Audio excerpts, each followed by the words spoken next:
आइए दोस्तों, आज बात करते हैं एसपी बालासुब्रमण्यम के बारे में। एसपी बालासुब्रमण्यम यानी श्रीपति पंडित राध्युल सुब्रमण्यम।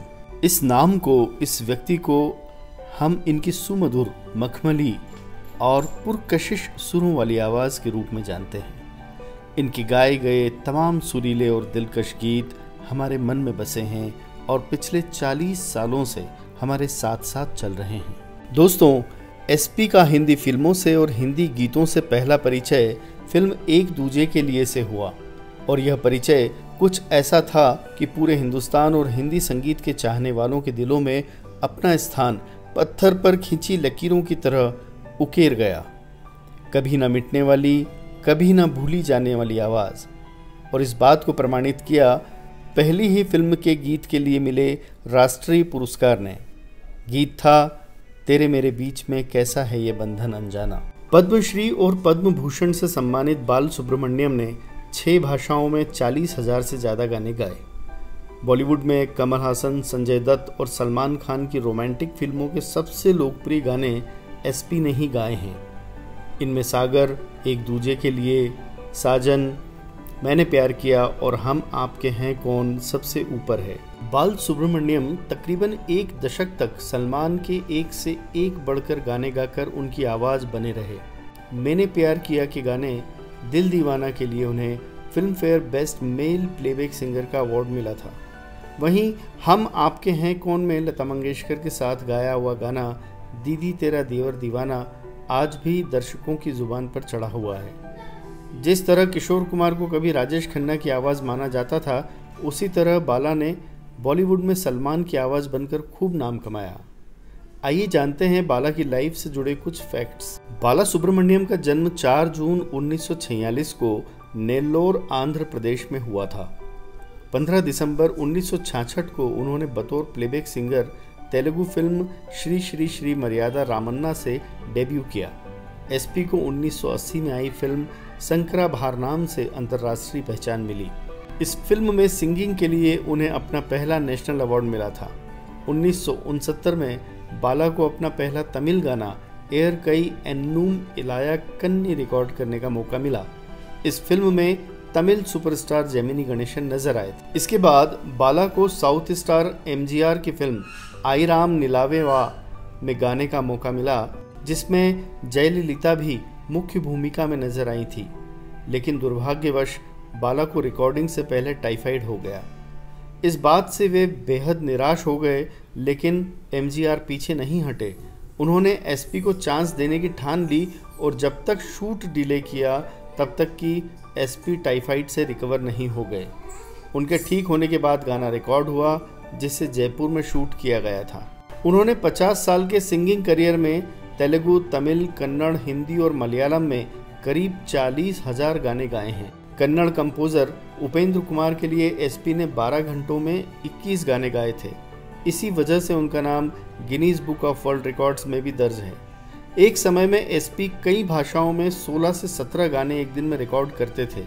कई बार तो वह 17 घंटे तक लगातार गाने गाते थे। बाला सुब्रमण्यम ने 1992 में AR रहमान के साथ रोजा में पहली बार काम किया था। इस फिल्म के तीनों वर्जन के लिए बाला ने गाने गाए थे।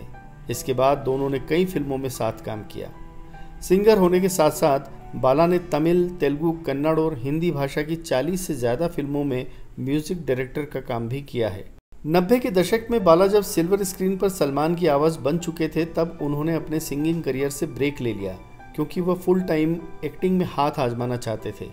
इसके बाद उन्होंने तमिल, तेलुगु और कन्नड़ भाषा में तकरीबन 72 फिल्मों में काम किया। 15 साल के सिंगिंग ब्रेक के बाद बाला ने 2013 में बतौर सिंगर चेन्नई एक्सप्रेस का टाइटल ट्रैक गाया, जिसे शाहरुख खान पर फिल्माया गया था। 2011 में उन्हें पद्म भूषण अवार्ड से नवाजा गया। दोस्तों, एसपी बाला सुब्रमण्यम की ख्वाहिश इंजीनियर बनने की थी। उन्होंने आंध्र प्रदेश में अनंतपुर की जवाहरलाल नेहरू टेक्नोलॉजिकल यूनिवर्सिटी में दाखिला भी ले लिया था। जिंदगी में सब कुछ ठीक चल रहा हो तो आप खुद को भाग्यशाली मानते हैं। बाला को भी लगता था कि वो अपनी ज़िंदगी में जैसा चाहते हैं वैसा ही उन्हें मिला। इंजीनियरिंग करके वो अपने परिवार की जिम्मेदारी उठाना चाहते थे, मगर अफसोस ज़िंदगी ने उन्हें एक झटका दिया। इनकी तबीयत खराब हो गई। बीमारी ज़्यादा गंभीर तो नहीं थी, लेकिन कुछ ज़्यादा ही लंबी खिंच गई। हालात भी कुछ ऐसे बन गए थे कि उन्हें इंजीनियरिंग का कोर्स छोड़ना पड़ा, और शायद ऐसा इसलिए हो रहा था क्योंकि किस्मत उनके लिए कुछ और ही दरवाजे खोल रही थी। अक्सर बुरा दौर आने पर हम अपनी नियति को कोसने लगते हैं, लेकिन हो सकता है कि ऊपर वाले ने आपके बारे में उससे भी कुछ अच्छा सोच रखा हो। खैर, इंजीनियरिंग की पढ़ाई से पहले और रेगुलर पढ़ाई छोड़ने के बाद भी एसपी बालसुब्रमण्यम संगीत की शिक्षा लेते रहे। 1964 में उन्हें एमेच्योर गायक के तौर पर एक कंपटीशन में पहला इनाम मिला। इसके बाद गायकी का करियर आगे बढ़ता चला गया। दक्षिण भारत के दिग्गज कलाकारों के साथ काम करते करते उन्होंने अपनी गायकी के करियर को भी संजीदगी से लिया। नतीजा, अगले 2 साल में ही, यानी जब वो करीब 20 साल के थे, उन्हें फिल्म में गाने का मौका मिल गया। गाना उनकी मातृभाषा तेलुगु में था। उसके 8 दिन बाद कन्नड़ में गाना गाया। पहला तमिल गाना इन्होंने 1969 में गाया। तमिल फिल्म इंडस्ट्री के बड़े नाम के बालाचंदर हिंदी फिल्म को डायरेक्ट कर रहे थे।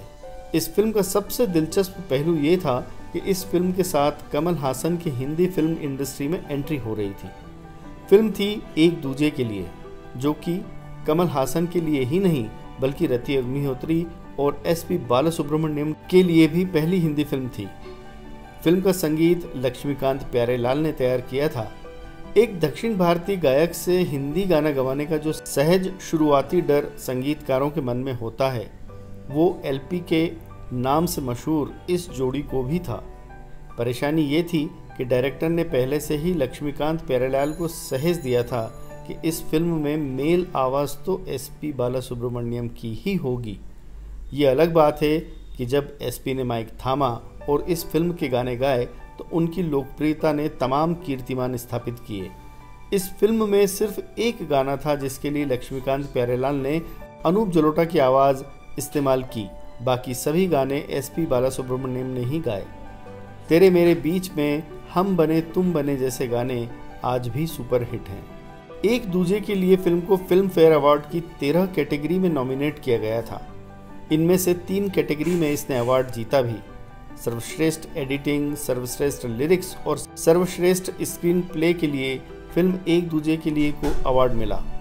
एसपी बालसुब्रमण्यम को तेरे मेरे बीच गाने के लिए नॉमिनेट जरूर किया गया था, लेकिन उन्हें अवार्ड नहीं मिला।